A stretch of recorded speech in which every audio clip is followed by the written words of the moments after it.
Gus Kenworthy doesn't want Pence to lead Olympics delegation. Gus Kenworthy will represent the U.S. at the Olympics in slopestyle freestyle skiing, and compete in the X Games this weekend. As part of his work for Xfinity, he spoke to For the Win about representing the LGBT community, making a second Olympic team and puppies. Yeah. Absolutely. I think it's so important.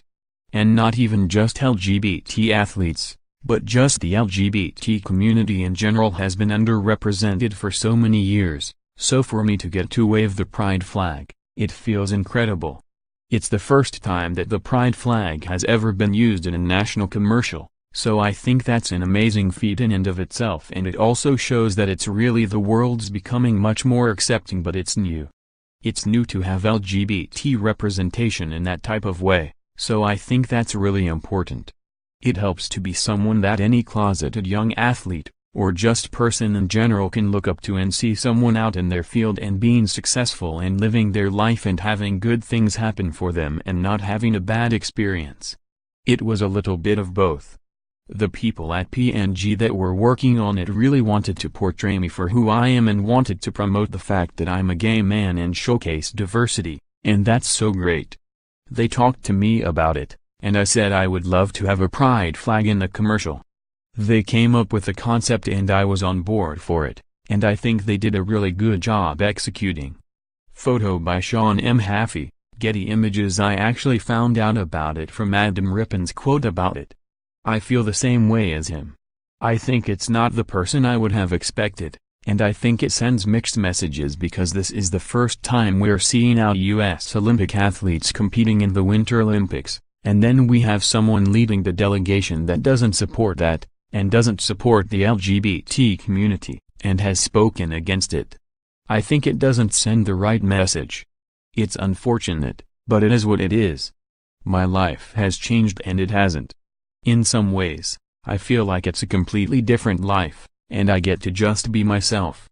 In other ways, nothing's changed. I'm still going to the same ski competitions. Still hanging out with a lot of my same friends, and my family's so great. I think that I've gotten to live authentically, and share who I really am with my family and friends. It's made me feel so comfortable. I think that it's showcased in my skiing. I feel so free and liberated, and it's one last thing I have to think about being in the closet and worrying about outing myself. My skiing has benefited from that, from being free. I think it's more on I have to perform perfectly. Of course, I get fixated on the score, and I always have a number in mind that I would love to be scored as, and you're constantly wondering what the judges are going to do with your run. At the end of the day, that's completely out of your control. The more I think about those things, the more I psych myself out. All I really can control is how I perform, so I try and focus on my run, execution, that I landed the best way I can. I think I have a good sense of what the judges are looking for, and what the sport is looking for, and I think it lines up with the things I want to do on my runs anyway. I usually know if I land my run, and it's executed well, then it's going to get the scores I hope for most of the time, so it's just about trying to performing the best I can and focusing on that. It's just really hard to make the team a second time. I have so much respect for Olympians that are in the multiple Olympics. Kelly Clark, a snowboarder, this is going to be her 5th Olympics. That's truly crazy to me. That's 20 years of being at the top of the game. Our sport is such a young sport that you might be able to make it to the top of the sport. To maintain that and have longevity in your career is truly the most difficult. I think I'm more proud to make it this time. Also, the fact that I am out, I think it's going to warrant me having a better time in Korea, and really getting to experience it.